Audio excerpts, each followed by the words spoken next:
भजनलाल सरकार में नीति के साथ ही तबादले हो, इसके लिए मुख्य सचिव सुधांशु पंत बेहद गंभीर हैं। उनके मार्गदर्शन के अनुसार प्रशासनिक सुधार सचिव ने सभी सरकारी विभागों के लिए व्यापक दिशा निर्देश जारी किए। इसके आधार पर विभागीय मसौदा बनेगा और फिर नीति के साथ ही तबादले का रोड मैप बनाया जाएगा। ये रिपोर्ट देखिए।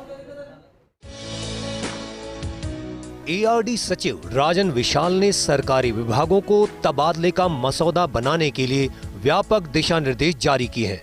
इसके अनुसार विभाग अपने कर्मचारियों से विचार विमर्श करके जो तबादला नीति बनाएंगे उसे प्रशासनिक सुधार विभाग को भेजना होगा। इसके बाद उसका मुख्यमंत्री स्तर पर अनुमोदन होगा। विभागों को काउंसलिंग के जरिए तबादले वाले योग्य पद और स्थान, जिले में संभावित रिक्त पदों का विवरण हर वर्ष 15 जनवरी तक वेबसाइट या नोटिस बोर्ड पर चस्पा करना होगा। विभागों को राजपत्रित और अराजपत्रित अधिकारियों कर्मियों की जरूरतों के मद्देनजर अपनी नीति में पोर्टल में अलग अलग प्रावधान करना होगा।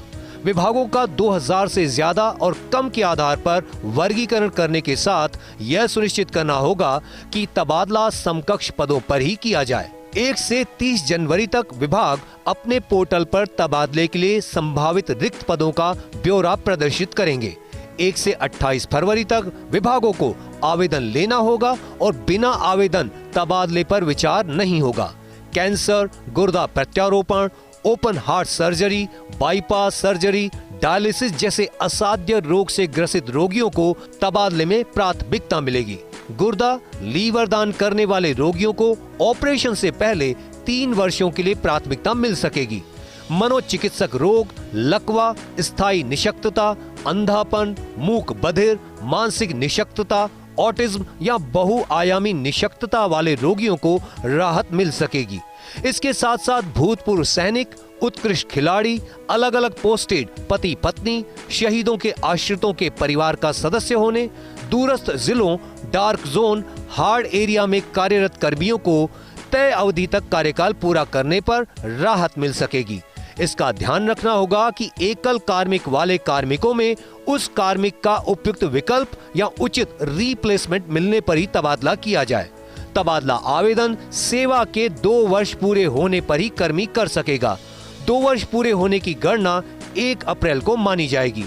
दिव्यांग, विधवा, परित्यक्ता, एकल महिला 2 माह से पहले ही आवेदन कर सकेंगे।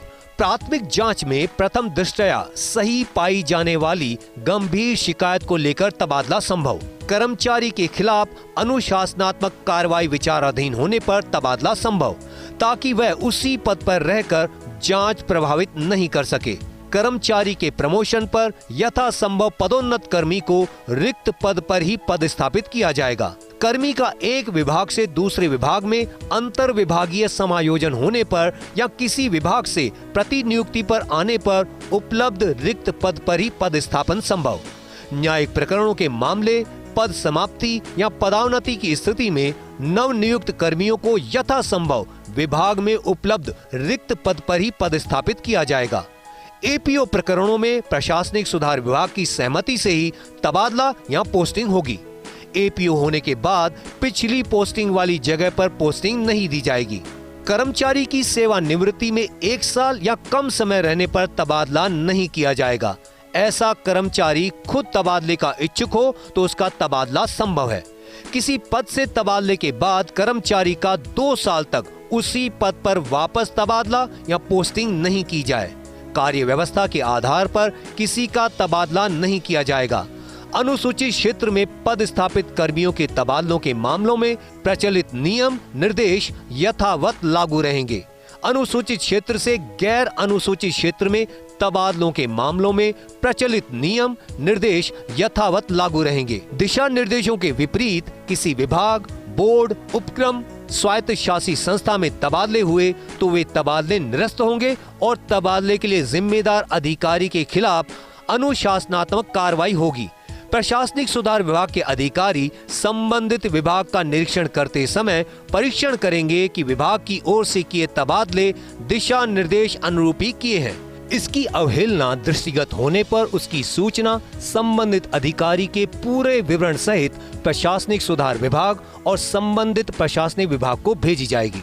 दिशा निर्देशों की अवहेलना को गंभीरता से लिया जाएगा। राज्य सरकार द्वारा सभी कार्मिकों के स्थानांतरण पॉलिसी जारी की गई है, जो करीब 1 महीने में सुझाव देगी। इस स्थानांतरण पॉलिसी में उड़ीसा का मॉडल लागू किया गया है। अब देखने वाली बात है कि क्या ये जुमला साबित होगा या वास्तव में ही स्थानांतरण पॉलिसी लागू होगी। अगर बात करें तो 92-93 से बोर्डिया समिति लागू हुई, उसके बाद हर सरकार अपनी कमेटी गठित करती रही। कभी उन्होंने कहा तमिलनाडु मॉडल लेकर आएंगे, कभी आंध्र प्रदेश मॉडल लेकर आएंगे, कभी कहा पंजाब मॉडल लेकर आएंगे। अब ये सरकार कह रही है हम उड़ीसा मॉडल लेकर आएंगे। गत सरकार ने भी ओमकार सिंह की समिति के अध्यक्षता में एक स्थानांतरण पॉलिसी लेकर आई, लेकिन वो सरकार लागू नहीं कर पाई। अगर बात करें बीजेपी सरकार की बात करें तो पूर्ववर्ती बीजेपी सरकार ने गुलाब चंद कटारिया की अध्यक्षता में एक कमेटी गठित की, जिसका पूर्ण प्रारूप भी तैयार हो गया था, लेकिन स्थानांतरण पॉलिसी लागू नहीं हो पाई। ये दिशा निर्देश सभी राजकीय विभागों, राजकीय उपक्रमों, बोर्डों, स्वायत्तशासी संस्थाओं पर लागू होंगे।